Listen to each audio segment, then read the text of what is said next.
Hi there. So in this video, I want to do a very brief review of Kongzi, or Confucius, and Laozi, okay? Together with Buddhism, these three texts form the pillars of traditional Chinese society, with Kongzi, or Confucius, as he's known in English, being the founder of Confucianism, Laozi, the founder of Taoism, or Taoism, and Buddha, naturally, being the founder of Buddhism. So before I start, I have to acknowledge that this is a laughably large undertaking. Me, a non-native speaker of Chinese, having read Laozi only once, and only about 75% through Confucius's Analects, dare to review them, dare to review two of the three cornerstones of China's civilization. So I'm right up front going to fully acknowledge the folly of this undertaking. So just watch this video with a large grain of salt and you'll be fine. Okay? So if I had to evaluate Confucius on a scale of 1 to 10, with 1 being the Chinese government and 10 being delicious fried dumplings, I think I would have to give him an 8. Why is that?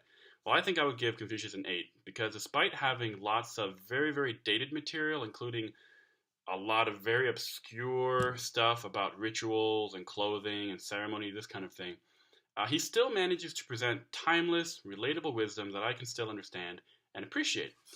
For example, here's a passage from the 4th book of the Analects of Confucius.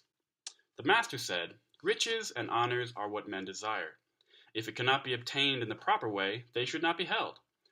Poverty and meanness are what men dislike. If it cannot be avoided in the proper way, they should not be avoided." Okay, that's good. Another part, if a superior man abandons virtue, how can he fulfill the requirements of that name?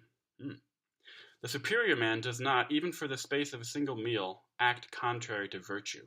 In moments of haste, he cleaves to it. In seasons of danger, he cleaves to it. So, a good exhortation to be virtuous. I like that. I can appreciate that and understand it. See what I mean? So in spite of more than 2,000 years that separate me from Confucius, I can still understand and appreciate what he says. They're great.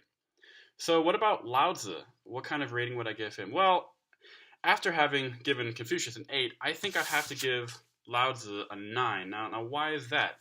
Well, in contrast to the relatability and wisdom of Confucius, Laozi basically makes no sense at all, at least to the uninitiated reader like myself. So that makes the experience of reading Laozi super wonky and fun.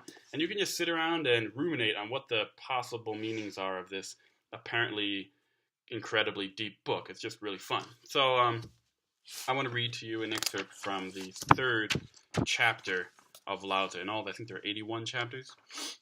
They're quite short, like little paragraphs. Chapter 3. Okay? The sage rules. How does the sage rule? The wise guy. How does the sage rule? He rules by emptying the people's hearts and filling their bellies, weakening their intelligence and toughening their sinews, ever striving to make the people knowledgeless and desireless. Indeed, he sees to it that if there be any who have knowledge, they dare not interfere. Yet through his actionless activity, all things are duly regulated. Let's read that last line again. Yet through the sage's actionless activity, all things are duly regulated. That's either total nonsense or incredibly deep, and I'm not sure which one it is. So, 8 for Confucius and 9 for Laozi. On a serious note, though, I definitely encourage you to get yourself a decent English translation of both Confucius and Laozi. Just sit down and enjoy the read. They're not very long at all, really. Invest a few weeks and absorb some Chinese wisdom. Okay? Okay.